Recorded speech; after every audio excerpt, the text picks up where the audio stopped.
स्वागत है सभी बीएड स्टूडेंट्स आप लोगों का मेरे इस चैनल पर। अगर अभी तक बीएड वालों मेरे चैनल को सब्सक्राइब नहीं किया है तो चैनल को सब्सक्राइब कर दें। आज इस वीडियो के अंदर मैं आपको लास्ट ईयर का जो यूनिवर्सिटी का पेपर था उस पेपर के बारे में बताने वाला हूं। पेपर किस तरह से आया था और पेपर में कितने क्वेश्चन होते हैं, पेपर कितने मार्क्स का होता है, समय कितना होता है, तो इस वीडियो के अंदर वो सारा हम करने वाले हैं। तो चलिए शुरू करते हैं। पहला जो आपका पेपर है वो है चाइल्डहुड एंड ग्रोइंग अप, और ये पेपर कोर्स 1 आ जाता है। ये पेपर आपका 80 मार्क्स का होता है। 80 मार्क्स में आपको 3 घंटे का समय मिलेगा। और नोट में अगर आप देखें क्या लिखा हुआ है, attempt 5 question in all selecting 1 question from each unit, यानी हमें केवल टोटल 5 क्वेश्चन करने होते हैं और उसमें से भी जो selecting 1 question from each unit, her unit से हमें एक क्वेश्चन करना होता है। आपके 4 यूनिट यहाँ पे दी होती है और क्वेश्चन नंबर 1 इज कंपलसरी, ये सभी के लिए कंपलसरी होता है जो 4-4 नंबर का होता है। तो देखिए जो अनिवार्य क्वेश्चन है, कंपलसरी क्वेश्चन है, वो कौन से हैं। Factors influencing growth and development, वृद्धि और विकास को प्रभावित करने वाले कारक। यहाँ अगर ये 4 नंबर का क्वेश्चन पूछा गया है तो हमें कम से कम 4 पॉइंट तो हमें लिखने ही होते हैं ताकि हमें इसके मार्क्स फुल मिल जाएं। उसके बाद वृद्धि और विकास के चरण, stages of growth and development, उसमें हमें ये क्वेश्चन करना होता है। ये भी कम से कम हमें पूरा 1 पेज तो लिखना ही होता है। ये 1 पेज या 1.5 पेज हमें कम से कम इसके लिए लिखना है ताकि हमें मार्क्स की कमी ना रहे। उसके बाद एजेंसीज ऑफ सोशलाइजेशन यानी समाजीकरण की एजेंसियाँ कौन सी हैं, जैसे मान लो फैमिली हो गया, ठीक है, परिवार है, स्कूल है, तो वो हमारी समाजीकरण की एजेंसियाँ होती है। उसके बाद कंसेप्ट ऑफ स्टीरियोटाइपिंग की अवधारणा। तो ये जो 4 क्वेश्चन दे रखे हैं, ये 4 क्वेश्चन आपके 4-4 नंबर के हैं, तो ये 16 मार्क्स का क्वेश्चन आपका हो जाता है। उसके बाद अगर हम नेक्स्ट क्वेश्चन की बात करें, नेक्स्ट क्वेश्चन हमारा यूनिट फर्स्ट से है। और यूनिट फर्स्ट में जब क्वेश्चन दिए होते हैं तो इसमें 2 क्वेश्चन आपके दिए मिलेंगे आपको, जैसे explain the concept of growth and development, discuss the journal principle of growth and development in detail. और ये कम से कम 16 मार्क्स का क्वेश्चन आपका अगर बनता है तो कम से कम हमें 7 पेज या 6 पेज पे तो हमें लिखना ही होता है। 6 पेजेस या 7 पेजेस हमें ये कवर करना होता है। उसके बाद नेक्स्ट आ जाता है highlight specific needs and problems of adolescents, describe the role of the teacher in shaping the behavior of adolescent with special reference to Indian context.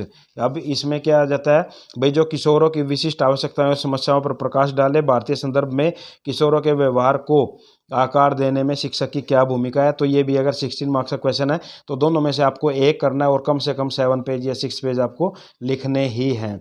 उसके बाद नेक्स्ट हमारा यूनिट सेकंड से क्वेश्चन आता है explain पियाजे theory of cognitive development and discuss its educational implications with examples। अगर पियाजे का संज्ञानात्मक सिद्धांत पूछा गया है और उसमें उदाहरणों के साथ इसके शैक्षिक प्रभाव, मतलब एजुकेशनल इम्प्लीकेशंस क्या हैं, तो ये भी 16 मार्क्स का आपको क्वेश्चन पूछा गया है। तो ये भी आपको 7 पेज पे कम से कम अटेम्प्ट करना है।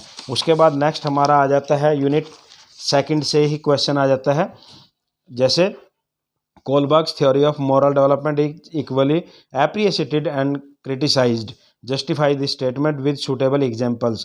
कोलबर्ग के नैतिक विकास के सिद्धांत की समान रूप से सराहना और आलोचना की जाती है, उपयुक्त उदाहरण के जरिए इस कथन को सही ठहराएं।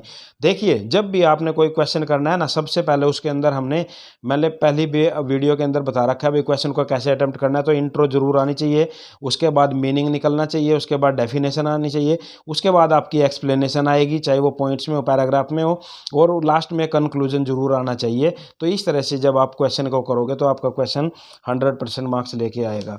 उसके बाद यूनिट थर्ड से हमारा जो क्वेश्चन आता है, जैसे लास्ट ईयर आया है, discuss the role of home and family in overall development of children along various dimensions of personality. व्यक्तित्व के विभिन्न आयाम कौन से हैं, उसके साथ साथ बच्चों के समग्र विकास में घर और परिवार की भूमिका।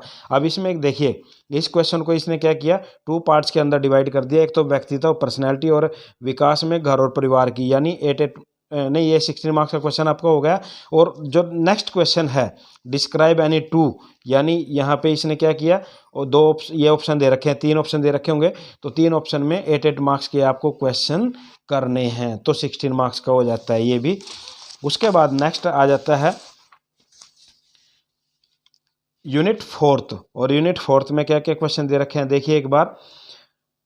एनुमरेटिंग the concept of marginalisation, discuss its impact on the development of children. तटस्थता की अवधारणा को मानते हुए बच्चों के विकास पर इसके प्रभाव की चर्चा कीजिए। तो 16 मार्क्स का क्वेश्चन आ गया। और with the help of suitable example discuss the role of media in constructing and deconstructing perception of masses about gender issues. उपयुक्त उदाहरण की सहायता से लैंगिक मुद्दों के बारे में जनता की धारणा के निर्माण और अनिर्माण में मीडिया की भूमिका पर चर्चा कीजिए। ये 16 मार्क्स का क्वेश्चन आपका पूछा गया है। तो आपके जो क्वेश्चन हैं, आपके क्वेश्चन इस तरह से आएंगे।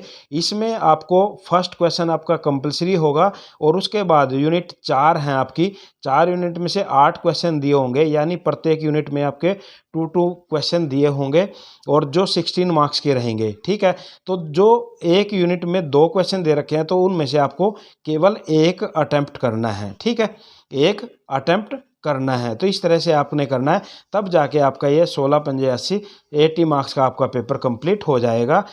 आशा है आपको ये समझ में आ गया होगा। नेक्स्ट वीडियो नेक्स्ट पेपर के लिए लेकर आऊँगा। चैनल को सब्सक्राइब करके जाएं। Thank you.